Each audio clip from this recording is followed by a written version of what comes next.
Hello, welcome to anyway door. तो इस video में हम देखने वाले हैं chapter number 4 from the diary of Anne Frank. तो ये रही एनी फ्रैंक की पिक्चर।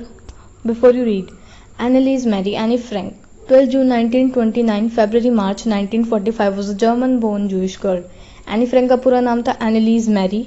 12 जून 1929 को ये जन्मी थी एंड इसकी डेथ हो गई थी फरवरी या मार्च में 1945 में, यानी कि अबाउट 15 ईयर्स की थी जब इसकी डेथ हुई। ये जर्मन में बॉर्न हुई थी एंड ये एक जूइश गर्ल थी, यानी कि जुडाइज़म को फॉलो करने वाली, ठीक है, उस रिलीजन को फॉलो करने वाली थी। और वर्ल्ड वॉर 2 का टाइम था और जो है नाजी पावर, जो नाजिज़म है वो अपनी पावर में आ गया था, नाजी ऑक्यूपेशन अपनी पावर में आ गया था। और वर्ल्ड वॉर 2 का टाइम था और जो नाजिज़म है वो पावर में आ गया था। और वो किसके खिलाफ था? वो जूइश पीपल के खिलाफ था। इसलिए वो जूइश पीपल को पनिश करता था, उन्हें सजा देता था, जुल्म करता था। इसलिए जो एनी फ्रैंक है उसको अपनी फैमिली और 4 फ्रेंड्स के साथ जो है जर्मनी छोड़कर नेदरलैंड छुपना पड़ा, यानी भाग के आना पड़ा। पर जैसे जैसे नाजी पावर जो है बढ़ती गई, ठीक है, तो उसने नेदरलैंड पे भी कब्जा कर लिया। तो फिर एनी फ्रैंक अपनी फैमिली और 4 फ्रेंड्स के साथ जो है कहाँ आकर छुप गई? एम्स्टर्डम में। एम्स्टर्डम जो है वो नेदरलैंड की राजधानी कैपिटल है, ठीक है। और इसी दौरान एनी फ्रैंक ने अपनी डायरी लिखी थी। Her family had moved to Amsterdam after the Nazi gained power in Germany but were trapped when the Nazi occupation extended into Netherlands। अब जो एनी फ्रैंक है वही बात बोलिए जो मैंने अभी बताई थी कि एनी फ्रैंक जो है उसको जर्मनी छोड़ के नेदरलैंड आना पड़ा, लेकिन जैसे जैसे नाजी ऑक्यूपेशन बढ़ी, पावर बढ़ी, तो वो नेदरलैंड पे भी जो है कब्जा कर लिया। तो फिर एनी फ्रैंक को अपनी फैमिली और फ्रेंड्स के साथ जो है एम्स्टरडैम में छुपना पड़ा। As persecution against the Jewish population increased, the family went into hiding in July 1942 in her father Otto Frank's office building। अब जैसे जैसे जो परसिक्यूशन थे, यानी कि जो जो जुल्म थे वो जूइश पीपल पे बढ़ते जा रहे थे, तो इस कारण से जो है एनी फ्रैंक को जो है अपने फादर ऑटो फ्रैंक की जो ऑफिस बिल्डिंग थी उसमें कुछ हिडन रूम्स बने हुए थे, वहां पर छुपना पड़ा अपनी फैमिली के साथ। और कब वो छुपी थी? जुलाई 1942 में। After 2 years in hiding, the group was betrayed and transported to concentration camp system where Annie died of typhus in Bergen-Belsen within days of her sister Margaret Frank। और 2 साल तक जो है एनी फ्रैंक अपने फादर की building में छुपी रही अपनी फैमिली के साथ, लेकिन 2 साल के बाद द ग्रुप वॉज बीट्रेड, यानी कि जो ग्रुप है, यानी कि जो एनी फ्रैंक उसकी फैमिली वगैरह है वो सब पकड़े गए और उनको कंसंट्रेशन कैंप यानी कि कारागार में डाल दिया गया, ठीक है। कंसंट्रेशन कैंप कहाँ थे? बर्जन बेल्सन में, यानी कि जो है नाम वगैरह था कंसंट्रेशन कैंप्स का बर्जन बेल्सन। और वहां पर उन्हें डाल दिया गया, कारागार में डाल दिया गया। और वहां पे जाते ही जो है मार्गरेट फ्रैंक यानी कि एनी फ्रैंक जो है उनकी सिस्टर की डेथ हो गई और उसके कुछ दिन बाद एनी फ्रैंक की भी डेथ हो गई टाइफस नाम की बीमारी से। Her father Otto, the only survivor of the group, return to Amsterdam after the war ended. और जो एनी फ्रैंक थे, सिर्फ उसके फादर यानी कि जो एनी फ्रैंक थी उसके फादर ही ओनली सर्वाइवर थे ग्रुप के, यानी कि सब मारे जा चुके थे। एनी फ्रैंक के पूरी फैमिली एंड जो भी उनके साथ थे फ्रेंड्स वगैरह वो सब मारे गए थे। सिर्फ एनी फ्रैंक के फादर ही बच गए थे, वो ओनली सर्वाइवर थे ग्रुप के। और जैसे ही वॉर खत्म हुई तो एनी फ्रैंक के फादर वापस एम्स्टरडैम गए और वहां पर एम्स्टरडैम जाकर वहां पर उन्होंने एनी फ्रैंक ने जो डायरी लिखी थी जो वहीं छूट गई थी वो उन्होंने वापस लिया। और उनको ये काफ़ी ज़्यादा एक यूनिक रिकॉर्ड लगा, एनी फ्रैंक की डायरी उन्हें एक यूनिक रिकॉर्ड लगी क्योंकि उसमें सारी बातें लिखी थी वॉर के दौरान की कि कैसे नाजी ऑक्यूपेशन उन पे जो है टॉर्चर करते थे वो सारी, तो उनको एक यूनिक रिकॉर्ड लगा। इसलिए उन्होंने एक एक्शन लिया, उन्होंने डिसाइड किया कि वो इस बुक को पब्लिश कराएंगे इंग्लिश में, और किस नाम से? The diary of a young girl के नाम से। और ये जो पूरा चैप्टर है ये इसी book the diary of a young girl का ही एक पार्ट है। The diary was given to Annie Frank for her 13th birthday and chronicles the event of her life from 12 June 1942 until its final entry of 1 August 1944। और ये जो diary थी जिसमें Anne Frank लिखा करती थी, ये डायरी एनी फ्रैंक को कब मिली थी? ये डायरी एनी फ्रैंक को उसके 13th बर्थडे पर मिली थी।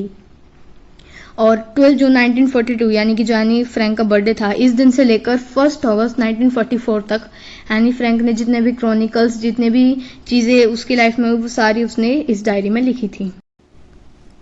It was eventually translated from its original Dutch into many languages and became one of the most widely read books। तो ये जो डायरी थी इसको ओरिजिनली डच लैंग्वेज में लिखा गया था, लेकिन इसको बाद में बहुत सारी लैंग्वेजेस में ट्रांसलेट किया गया और ये बहुत ही ज़्यादा पॉपुलर वाइडली रीड बुक बनी इसको बहुत लोगों ने पसंद किया। There have also been several films, television and theatrical production, even an opera based on the diary. और इस डायरी के बेस पर बहुत सारी films, TV and theatrical production यानी कि बहुत सारे शोज़ बने और एक ओपेरा भी बना यानी कि नाटक भी परफॉर्म किया गया इस डायरी के बेस पर। Described as the work of a mature and insightful mind, the diary provides an intimate examination of daily life under Nazi occupation. और इस डायरी को कैसे डिस्क्राइब किया गया? इसे डिस्क्राइब किया गया as a work of a mature and insightful mind. इसे ऐसे डिस्क्राइब किया गया कि ये एक बहुत ही ज़्यादा समझदार और क्रिएटिव से थॉटफुल माइंड ने लिखी है। The diary provides N intimate examination of daily life under Nazi occupation. और इस डायरी में एक चीज़ लिखी थी, इंटीमेट एग्जामिनेशन यानी कि बिल्कुल एक चीज़ गहराई से लिखी थी कि कैसे नाजी ऑक्यूपेशन में लोगों की लाइफ हो गई थी। Anne Frank has become one of the most renowned and discussed of the Holocaust victim.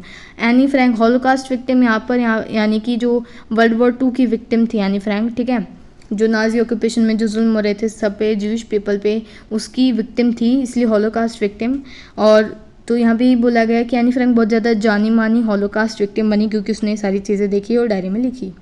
तो अब मेन चैप्टर हमारा स्टार्ट होता है यहाँ से। That was the brief intro. तो स्टार्ट करते हैं chapter. Writing in a diary is a really strange experience for someone like me. अब एनी फ्रैंक यहाँ पे बोलते हैं कि डायरी लिखना एक स्ट्रेंज एक्सपीरियंस है मेरे लिए।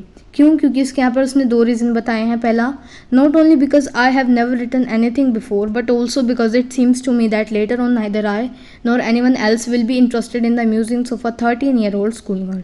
पहला रीज़न तो ये है कि एनी फ्रैंक ने कभी भी कोई डायरी इससे पहले नहीं लिखी थी। और दूसरा रीज़न ये है कि वो ये सोचती है कि ना ही वो खुद आगे चलकर, ना ही वो खुद और ना ही कोई और इंटरेस्टेड होगा उसकी जो भी थॉट्स हैं 13-year-old स्कूल गर्ल के थॉट्स के बारे में जानने के लिए।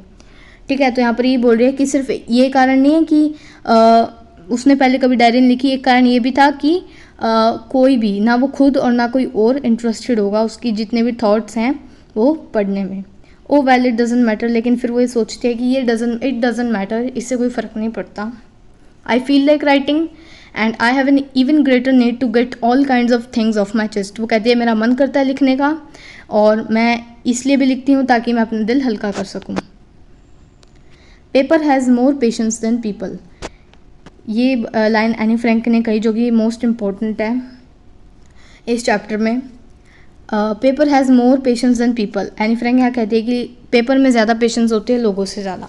उसने ऐसा इसलिए कहा, यहाँ पे डिस्क्राइब नहीं किया गया एनी फ्रैंक ने ऐसा क्यों कहा, ठीक है, बस उसने कहा कि हाँ पेपर में ज़्यादा पेशेंस होती हैं, लेकिन ऐसा उसने जस्टिफाई नहीं किया क्यों। लेकिन इसका यही रीज़न है कि पेपर में इसलिए ज़्यादा पेशेंस होती हैं क्योंकि हम पेपर में जो भी चीज़ें लिखी है पेपर से पेशेंस से सुनता है और किसी को बताता भी नहीं। लेकिन लोगों को अगर हम कुछ बताएंगे तो पेशेंस से नहीं सुनेंगे और सबको बता देते हैं। ठीक है, तो ये लाइन एनी फ्रैंक ने बोली। I thought of this saying on one of those days when I was feeling a little depressed and was sitting at home with my chin in my hands, bored and listless, wondering whether to stay in or go out.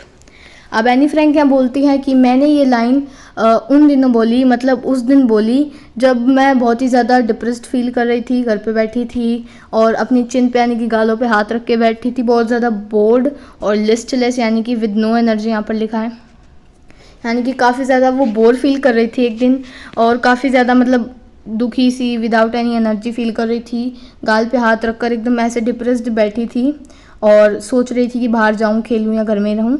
तो ऐसा दिन था, वो ऐसा feel कर रही थी और उसी दिन उसने लाइन बोली कि paper has more patience than people. I finally stayed where I was. उसने कहा कि फाइनली मैंने यही डिसाइड किया कि मैं जहाँ हूँ मैं वहीं रहूँगी। Brooding as paper does have more patience, and since I am not planning to let anyone else read this stiff-backed notebook, grandly referred to as a diary. अब यहाँ पर एनी फ्रैंक बोलती है कि हाँ पेपर में ज़्यादा पेशेंस होती हैं लोगों से ज़्यादा, और वो बोलती है कि मैं जो स्टिफ बैक्ड नोटबुक यानी कि जो मोटे कवर वाली नोटबुक है यानी एनी फ्रैंक की जो डायरी है, इसको किसी को भी नहीं पढ़ने दूंगी unless I should ever find a real friend, तब तक जब तक मुझे कोई रियल फ्रेंड नहीं मिल जाता। It probably want make a bit of difference, और कहती है इससे किसी को फ़र्क भी नहीं पड़ना चाहिए। तो यहाँ पर इस चीज़ से एक चीज़ क्लियर होती है, एक तो ये इंपॉर्टेंट है ये लाइन, और दूसरी ये क्लियर होती है कि एनी फ्रैंक का कोई रियल फ्रेंड नहीं था। Now I am back to the point that prompted me to keep a diary in the first place. I don't have a friend. अब एनी फ्रैंक कहती है कि अब पॉइंट पे आती हूँ, जिस कारण मैंने डायरी रखी वो कारण ये था कि आई डोंट हैव अ फ्रेंड, उसका कोई फ्रेंड नहीं था। Let me put it more clearly, since no one will believe that a 13-year-old girl is completely alone in the world. वो कहते हैं कि लेकिन मुझे क्लियर कर लेने दो, क्योंकि कोई भी बिलीव नहीं करेगा कि 13-year-old गर्ल बिल्कुल अकेली है पूरे वर्ल्ड में. And I am not. और वो कहती है मैं हूँ भी नहीं. I have loving parents and 16-year-old sister. मेरे लविंग पेरेंट्स हैं एंड एक 16-year-old सिस्टर है. And there are about 30 people I can call friends. और करीब 30 लोग हैं जिन्हें मैं फ्रेंड्स बोल सकती हूँ. I have a family. मेरी फैमिली है, लविंग आंट्स हैं और एक अच्छा होम है. I seem to have everything except my one true friend. वो कहती है कि ऊपर से देखने में तो ऐसा ही लगेगा कि मेरे पास सब कुछ है, लेकिन एक चीज़ नहीं है मेरे पास, वो है एक ट्रू फ्रेंड, एक सच्चा दोस्त. All I think about when I am with my friends is having a good time. आगे एनी फ्रैंक कहती है, लिखती है अपनी डायरी में कि मैं सिर्फ यही सोचती हूँ कि मैं जब भी अपने फ्रेंड्स के साथ हूँ तो एक अच्छा टाइम मैं उनके साथ स्पेंड करूँ. यहाँ पर एनी फ्रैंक बोलती है कि मैं सिर्फ यही सोचती हूँ कि जब भी मैं अपने फ्रेंड्स के साथ जाऊँ तो मैं एक अच्छा टाइम ही वहाँ पर स्पेंड करूँ. I can't bring myself to talk about anything but ordinary everyday things. अब वो कहती है कि मैं अपने फ्रेंड से ऑर्डिनरी जो रोज़ की चीज़ें होती है सिर्फ वही जो है बात कर पाती हूँ. बाकी कोई अपनी जो मेरी खुद की बातें होती है जो मेरे मन में है वो मैं नहीं बोल पाती. We don't seem to be able to get any closer and that's the problem. वो कहती है कि मैं उनसे इतना क्लोज ही नहीं हो पाती और यही प्रॉब्लम है कि मैं उनसे अपनी जो है खुद की प्रॉब्लम्स नहीं शेयर कर पाती, सिर्फ ऑर्डिनरी चीज़ें ही बात कर पाती हूँ. Maybe it's my fault that we don't confide in each other. अब आगे एनी फ्रैंक लिखती है कि शायद ये मेरा ही फॉल्ट हो कि मैं कन्फाइड ही नहीं करती उनसे. कन्फाइड यानी कि to tell personal things privately to a person that one trust. यानी कि एनी फ्रैंक यहाँ पर बोलती है कि शायद मेरी प्रॉब्लम है कि मैं कन्फाइड ही नहीं करती, मैं खुद अपनी चीज़ें जो है ट्रस्ट कर उन्हें नहीं बताती. In any case that's just how things are. वो कहती है कि अब कुछ भी हो ऐसी ही हैं चीज़ें. And unfortunately they are not liable to change. और कहती है कि दुर्भाग्यपूर्ण ये चीज़ें बदलने भी नहीं वाली. क्यों नहीं बदलने वाली? क्योंकि वो छुपे हुए हैं ना अपने फादर की बिल्डिंग में, ठीक है, ऑफिस बिल्डिंग में, तो इसीलिए वॉर का टाइम चल रहा है इसीलिए. This is why I have started the diary. और आगे एनी फ्रैंक लिखती है कि यही कारण था कि क्यों मैंने डायरी लिखनी स्टार्ट की. क्यों? क्योंकि उसके पास कोई उसकी सच्चा फ्रेंड नहीं था. To enhance the image of this long-awaited friend in my imagination, I don't want to jot down the facts in this diary the way most people would do. अब यहाँ पर एनी फ्रैंक कहती है कि जो उसका लॉन्ग अवेटेड फ्रेंड है, यानी कि जो उसकी डायरी है, वो उसकी अगर इमेज अपने जो है इमेजिनेशन में वो इमेजिन कर चुकी है कि जो उसकी डायरी है वो उसकी फ्रेंड है, तो उसकी जो उसकी डायरी है, उसकी जो फ्रेंड है, उसकी इमेज को इन्हांस करने के लिए, बढ़ाने के लिए वो अपनी डायरी में सिर्फ फैक्ट्स ही नहीं लिखेगी, यानी कि जो उसने दिन भर किया वो सारी चीज़ें ही लिखेगी जो नॉर्मली लोग करते हैं, लेकिन वो अपनी डायरी को एक फ्रेंड की तरह ट्रीट करेगी और उस जो है उसको वो क्या बुलाएगी? Kitty. Since no one would understand a word of my stories. तो यहाँ पर मतलब इतना तो हो गया कंप्लीट. यहाँ पर ये ओरल कॉम्प्रिहेंशन चेक आ गया. तो इसमें ये सिंपल से 3 क्वेश्चन है. पहला है what makes writing in a diary a strange experience for any Frank. यहाँ पर ये बोला है कि एनी फ्रैंक के लिए डायरी लिखना एक स्ट्रेंज एक्सपीरियंस क्यों है.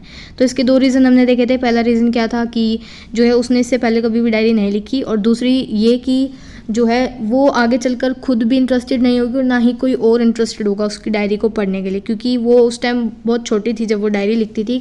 13-year-old स्कूल गर्ल थी. सेकेंड क्वेश्चन है why does Anne want to keep a diary. Anne Frank को डायरी क्यों रखनी थी? इसलिए रखनी थी क्योंकि उसका कोई ट्रू फ्रेंड नहीं था.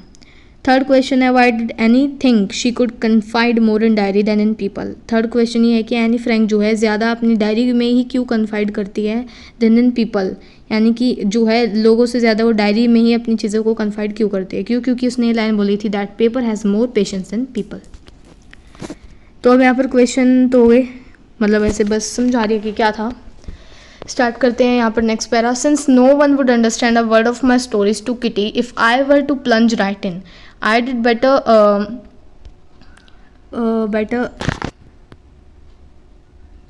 Provide a brief sketch of my life much as I dislike doing so. अब यहाँ पर बोल रही है कि अगर मैं सीधा पॉइंट से लिखूँ डायरी की जो अभी हो रहा है बिल्कुल प्रेजेंट में वहीं से लिखना स्टार्ट कर दूँ, यानी कि प्लंज राइट इन, यानी कि जो भी अभी हो रहा है डायरेक्ट वहीं से लिखना स्टार्ट कर दूँ, तो किसी को भी एक भी वर्ड समझ नहीं आएगा कि मैं क्या लिख रही हूँ अपनी डायरी में, किटी से क्या बातें कर रही हूँ, क्या लिख रही हूँ डायरी में. इसलिए वो ये समझती है कि उसको अपनी जो लाइफ है उसका एक ब्रीफ स्केच देना चाहिए, प्रोवाइड करना चाहिए, यानी कि उसकी फैमिली में कौन कौन है, brief sketch. Much as I dislike doing so, अब वो कहते हैं कि मैं फिर भी दूँगी, लेकिन मतलब मैं फिर भी दे रही हूँ, भले ही मुझे कितना भी ये करना मैं मज़ा ना आए, डिसलाइक करूँ मैं इस चीज़ को कितना भी, लेकिन फिर भी मैं एक brief sketch of my life ज़रूर दूँगी ताकि लोगों को समझ आए।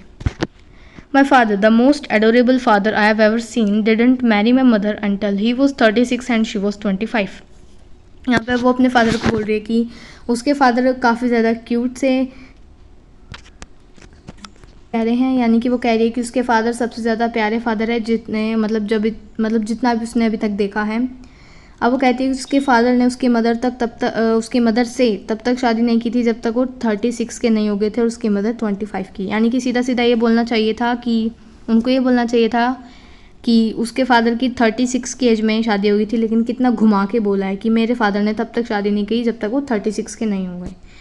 तो यहाँ पर देखो कितनी ज़्यादा ट्रिकी बना रहे हैं इसको। My sister Margaret was born in Frankfurt in Germany 1926। अब वो बोलती है कि मेरी सिस्टर मार्गरेट जो है वो फ्रैंकफर्ट जर्मनी में बोर्न हुई थी 1926 में। I was born on 12 June 1929 and Anne Frank बोलती है कि मैं 12 जून 1929 को पैदा हुई। I lived in Frankfurt until I was 4। वो बोलती है मैं जब तक 4 साल की थी मैं फ्रैंकफर्ट में रही। माई फादर एमिग्रेटेड टू होलैंड इन 1933, और मेरे फादर जो है वो होलैंड चले गए थे 1933 में। माई मदर एडिथ कैसा नाम है, Holland Frank went with him to Holland in September while Margaret and I were sent to Aachen to stay with our grandmother। अब वो बोलते हैं कि उसकी जो मदर थी एडिथ हॉलैंड फ्रैंक, वो उसके फादर के साथ सितंबर में हॉलैंड चली गई थी, और उसकी जो सिस्टर थी मार्गरेट और वो खुद एनी फ्रैंक, उनको एचन में भेज दिया गया था उसकी ग्रैंड मदर के साथ रहने के लिए। मार्गरेट वेंट टू हॉलैंड इन दिसंबर, लेकिन मार्गरेट जो है वो दिसंबर में अपने फादर मदर के पास हॉलैंड चली गई। And I followed in February, और वो कहती है कि फिर मैं फेब्रवरी में चली गई थी। When I was plunk down on the table as a birthday present for Margaret, यानी कि इसमें ये बोला गया है कि देखो इस लाइन का मतलब बता दूं कि जैसे ही मतलब बोला गया है कि उसकी जो सिस्टर है वो दिसंबर में हॉलैंड चली गई थी अपने पेरेंट्स के पास, और फेब्रवरी में कौन, एनी फ्रैंक चली गई थी। तो यहाँ पर ऐसे बोला है कि फेब्रवरी में उसकी बहन का बर्थडे था, जिस दिन वो गई उसकी बहन का बर्थडे था, तो एनी फ्रैंक बोल रही है कि जैसे मुझे उसके as a birthday present table पे पटक दिया गया हो, ठीक है। यानी कि जिस दिन उसकी फ्रेंड क्या है जो सिस्टर का बर्थडे था उसी दिन एनी फ्रैंक अपने पेरेंट्स के पास चली गई। तो ऐसा लगा कि मार्गरेट के लिए जो है एनी फ्रैंक एक एज अ बर्थडे गिफ्ट आई है जिसको टेबल पे पटक दिया गया हो। तो इसमें ही बोला था कि मेन तो यही था कि जो उसके फादर हैं उनकी 36 पे और उसकी मदर जब 25 थी जब उनकी शादी हुई। एंड यहाँ पर ये बोला है कि उसकी सिस्टर कब बॉर्न हुई थी, वो एनी फ्रैंक खुद कब बॉर्न हुई थी, और एनी फ्रैंक जो है वो फ्रैंकफर्ट में रहती थी जब तक वो 4 साल की थी। उसके बाद जो है उसके फादर 1933 में हॉलैंड चले गए थे, और उसकी मदर सितंबर में हॉलैंड चली गई थी उसके फादर के पास।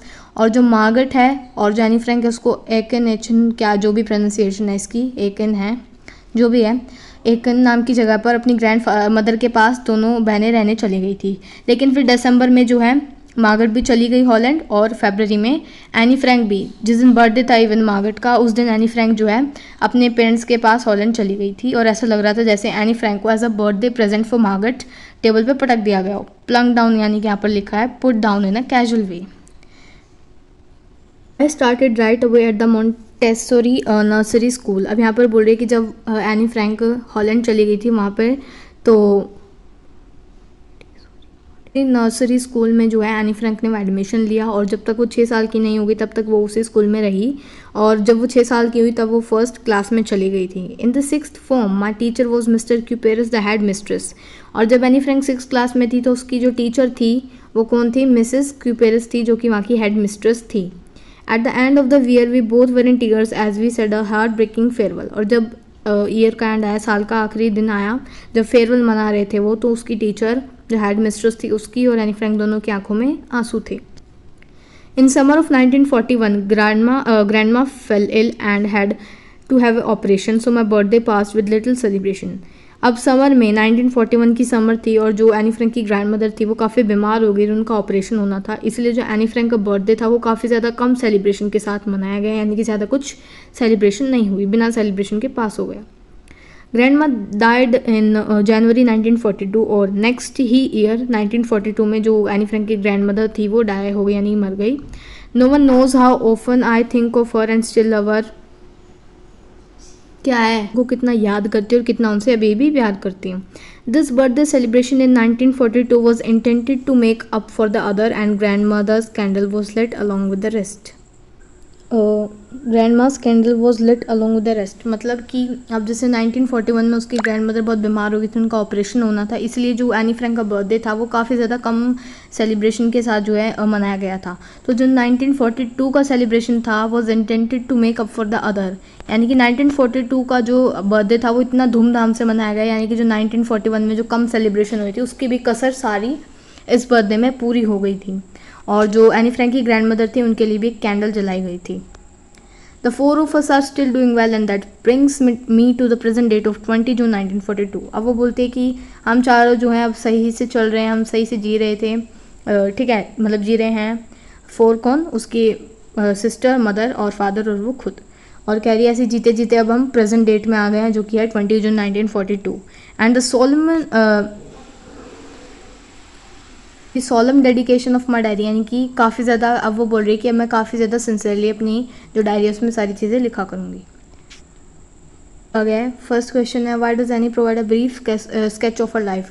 एनी फ्रैंक ने एक छोटा सा स्केच क्यों दिया अपनी लाइफ का, क्यों एक थोड़ा सा ब्रीफ इंट्रो कराया लोगों से अपनी फैमिली का, लाइफ का.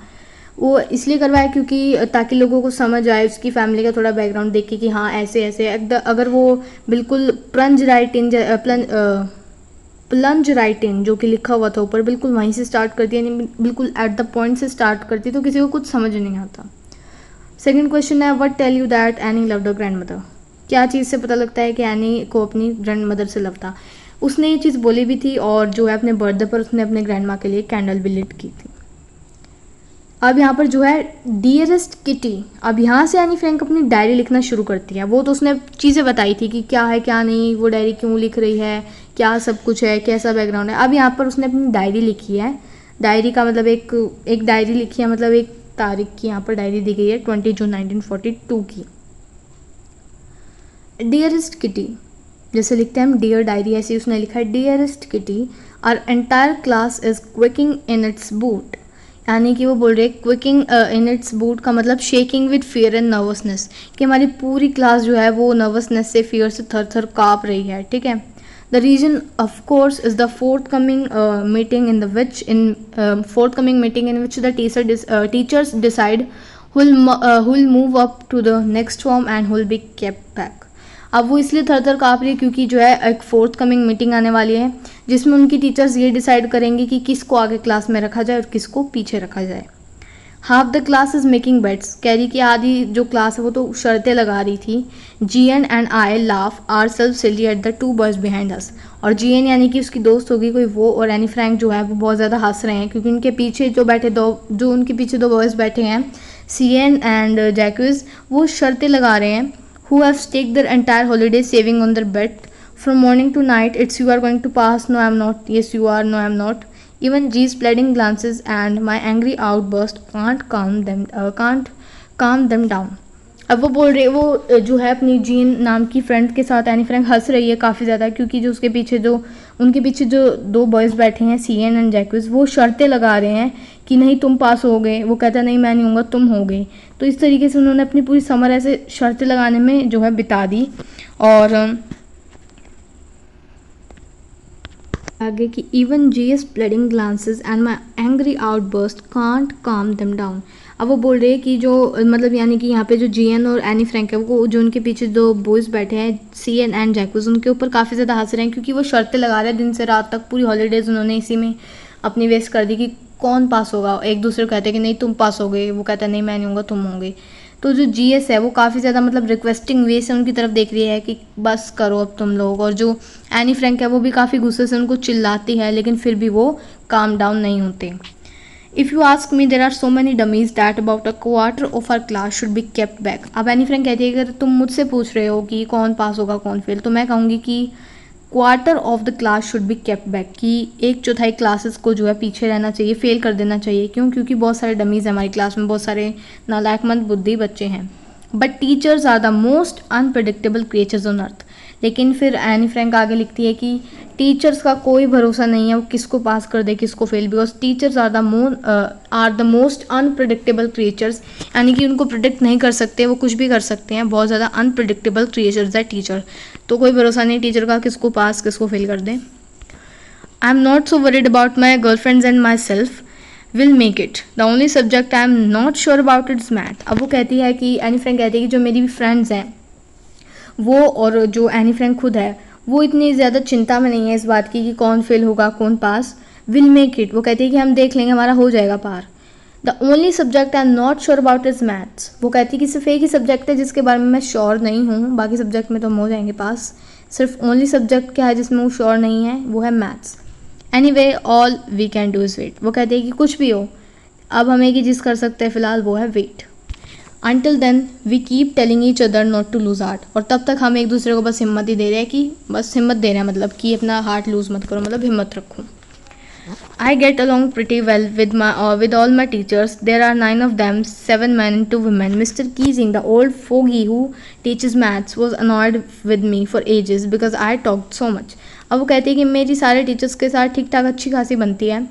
9 टीचर्स हैं टोटल जो उन्हें पढ़ाते हैं, और उसमें से 7 मैन हैं और 2 वुमेन हैं, और उनमें से एक है मिस्टर कीजिंग जो कि काफ़ी ज़्यादा ओल्ड फोगी यानी कि काफ़ी ओल्ड फैशन पर्सन है, और वो उन्हें क्या पढ़ाते हैं मैथ्स, और मैथ्स के बारे में यानी फ्रैंक को काफ़ी ज़्यादा टेंशन थी। अब कहती है कि उसको वो कहती है कि बाकी सारे टीचर्स से तो मेरी अच्छी बनती है लेकिन सिर्फ मिस्टर कीजिंग है जो कि मुझे मैथ्स पढ़ाते हैं, उनसे बिल्कुल भी मेरा सही नहीं बनता। वो जो है annoyed with me for ages हैं, मतलब काफ़ी ज़्यादा अनॉयड रहते हैं मुझसे काफ़ी टाइम से क्योंकि मैं बहुत ज़्यादा बातें करती हूँ क्लास में। आफ्टर सेवरल वार्निंग्स ही असाइन मी एक्स्ट्रा होमवर्क, और वो मुझे बहुत सारी वार्निंग्स देकर जो है बहुत ज़्यादा होमवर्क देते थे, तो उन्होंने मुझे काफ़ी सारी वार्निंग्स दी और फिर मुझे जो है वो होमवर्क असाइन कर देते थे, एक्स्ट्रा होमवर्क। एंड ऐसे on the subject a chatter box, और क्या होमवर्क देते थे एक्स्ट्रा पनिशमेंट में, वो होमवर्क देते थे कि उसे एक ऐसे लिखना है किस सब्जेक्ट पे, एक चैटर बॉक्स पे जो काफ़ी ज़्यादा पट पट बातें करता हो। A chatter box, what can you write about that, वो कहती है एनी फ्रैंक की एक चैटर बॉक्स के बारे में हम क्या लिख सकते हैं। I'd worry about that later, I decided. I jotted down the title in my notebook, tucked in my bag, and tried to keep quiet. अब वो कहती है कि अब मैं उसके बारे में बाद में चिंता करूँगी, फ़िलहाल तो मैंने जो है वो टाइटल अपनी नोटबुक में डाल के रख लिया है और उसे अपने बैग में रख लिया है और चुप रहने की कोशिश कर रही हूँ अब मैं। That evening after I had finished the rest of my homework, the note about the essay caught my eye. अब वो कहती है कि उस शाम को जो है मैंने अपना सारा होमवर्क फिनिश कर लिया था लेकिन सिर्फ वो जो ऐसे लिखने को मिला था उस पर मेरी नज़र गई। I began thinking about the subject while chewing the tip of my fountain pen. अब वो कहती है कि मैं जो है उसी सब्जेक्ट के बारे में सोच रही थी, चैटर बॉक्स के बारे में, अपनी पेन की जो टिप होती है पीछे की उसको चबाते हुए कि क्या लिखूँ इस बारे में मैं। Anyone could ramble on की टॉक और राइट एमलेसली फॉर लॉन्ग। तो यहाँ पर बोल रही है कि anyone could ramble on and leave big spaces between the words but the trick was to come up with convincing arguments to prove the necessity for of talking. Frank कहती है ramble on का मतलब कोई भी बिना aimlessly लिख सकता है, बोल सकता है। कह रही है कि कोई भी बिना किसी रीज़न के बड़ा बड़ा छोटा छोटा लिख सकता है और बड़ी बड़ी स्पेसेस भी बीच में छोड़ सकता है आंसर को बड़ा करने के लिए, पैरा को बड़ा करने के लिए।